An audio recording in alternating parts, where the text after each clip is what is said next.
The world does not tolerate brokenness. Society is built on efficiency, predictability, a desperate, superficial faith in progress. When confronted with something genuinely, irreparably broken, something that cannot be easily defined, labeled, or slotted into a recovery timeline, it reacts with panicked intolerance. It only offers two modes of interaction with damage. Fixation.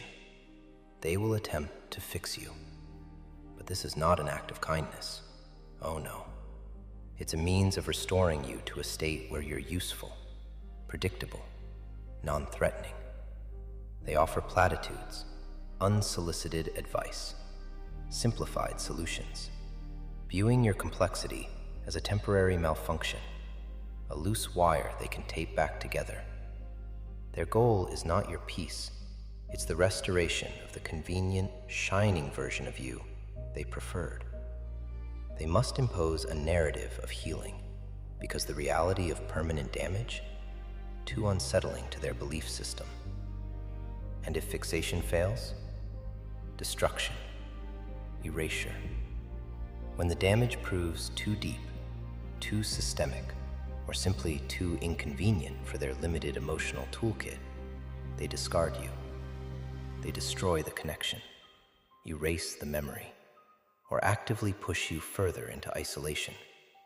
If they cannot make you shine, they must remove the evidence of your darkness.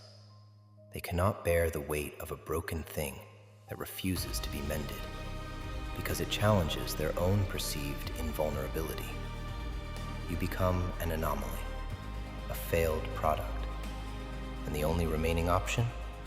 Shunt you into the void, ensuring your darkness does not contaminate their light.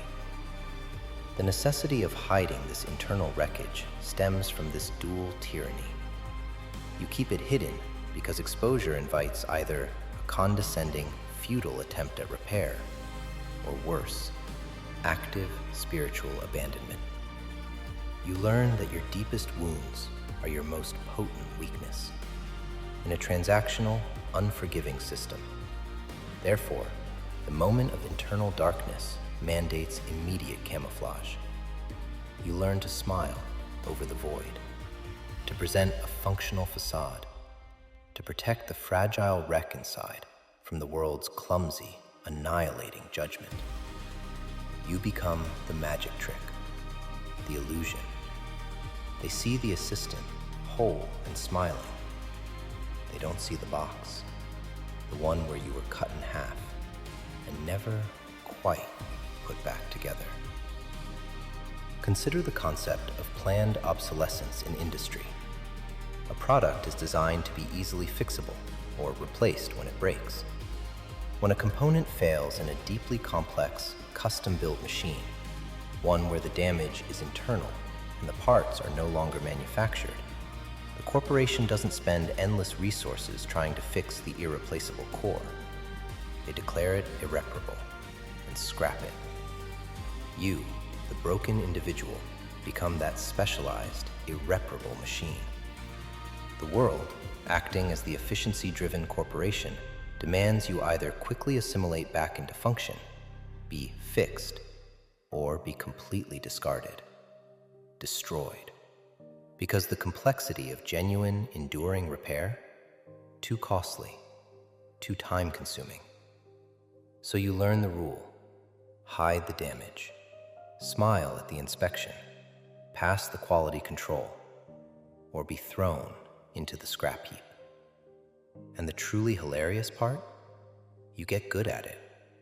So good, they never suspect. You walk around a perfectly functional product, and inside, complete system failure. But they'll never know, because you learned the moment they see the cracks, they'll either try to fix you with duct tape and platitudes, or they'll throw you away. And neither option is acceptable.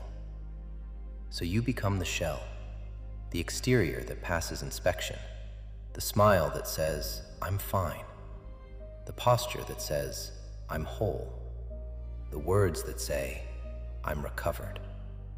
And inside, the ruin remains, untouched, unseen, eternal.